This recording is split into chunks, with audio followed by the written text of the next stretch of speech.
This morning in the Sunday Spotlight, the future of Pima County. A string of town hall meetings in one busy district is over, and now one member of the Board of Supervisors says he's got a good idea about what's next. Helping the homeless, more migrants with Title 42 in the rearview mirror, and the roads, all on the list this morning. And in my wide-ranging interview this Sunday with District 1 Supervisor Rex Scott, I also ask about hearing from all sides of the political spectrum and how important he thinks it is for that overhaul happening now at the Foothills Mall to be a success. First, a look ahead at the plans for Pima County. Supervisor Scott says a rezoning plan is one of the biggest issues he's hearing about right now, and that's where we begin this Sunday morning. The biggest issue that we heard not only in the fall but in the spring has to do with a proposed rezoning and development project around the intersection of Oracle and Rudisill that involves the site of the former Quail Canyon Golf Course. And it has elicited a great deal of interest and concern on the part of the neighbors to that proposed development. I would say that has been the biggest issue. We also had some interest in what we're doing with early childhood education and people wanting to learn more about that. We also heard people who had concerns about the increased levels of homelessness and some of the crime that has been associated with that, especially around businesses.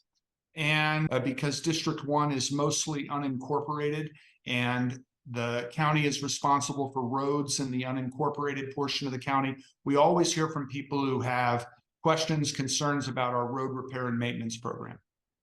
Roads, of course, a big thing here in Pima County. When you look at what you're getting out of these local, condensed town hall meetings, is there anything like roads that you can see kind of expanding countywide to see some benefit for everybody? Well, the county started a comprehensive road repair and maintenance program the year before I ran for the board. And most of the roads that are targeted are in my district because so much of my district is unincorporated Pima County.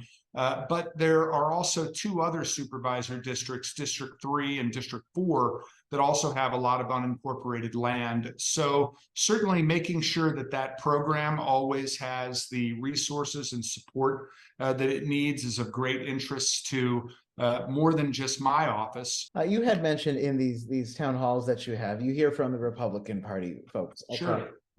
Of course, you're a Democrat. How important is it to make sure that other side is heard, whether or not it's in your district? It's very important. It's very important, Andrew, because my district is the most purple of the 5 districts. There's an almost equal number of Republicans and Democrats, and there's also a sizable number, about 31% of the registered voters are independents. And I'm someone who, when I first registered to vote at the age of 18, I was a Republican, and I stayed a Republican until I was almost 40. And then I've been a Democrat for the last 19 years. So I know that there are good people with good ideas who care deeply about our county on all points of the political spectrum, Republican, Democrat, and Independent. So I welcome people from the other party. I welcome independents. I welcome anybody in District 1 who wants to engage with me about the issues that concern them. The Foothills Mall is a big part of District 1. Lots of talk about that now. We've seen of what the developers want to see there. That mall has been there for decades. You know as well as anyone that fewer and fewer and fewer people have gone there. All that work is happening now. How confident are you that this plan will be a successful one when it comes to bringing people back to that spot? I'm really excited about the Uptown project.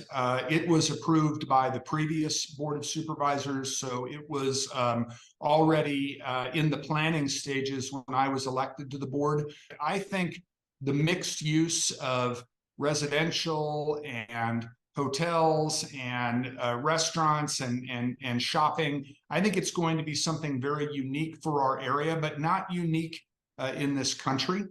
So I think he's got a lot of model projects around the country to base the Uptown development on. And I think it's going to really be a destination development.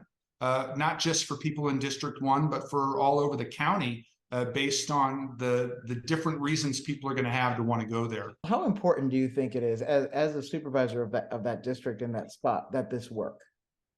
I think it's vital because that is an enormous piece of property, and I think there was a lot of thought and reaching out to the community as a whole before the project was brought before the previous board. But I think it's vital that it's successful. And I think it's also vital that we're doing everything that we can to assure that the infrastructure, especially the roads around Foothills Mall, are not only repaired where that's necessary, but well maintained, so that people, when they drive to the uptown development, are going to be able to get there on roads that are well maintained and that are going to help traffic to move swiftly. I want to touch on Title 42 very quickly. Obviously, a big issue being a border county. Numbers right now show the number of folks crossing seem to be a bit lower than anticipated. We've heard from the Homeland Security Secretary, who says it's too soon to know if that's like going to be a thing, if it's a permanent thing. There was some concern about meeting the need in Pima County. How confident are you that the county can handle things moving forward?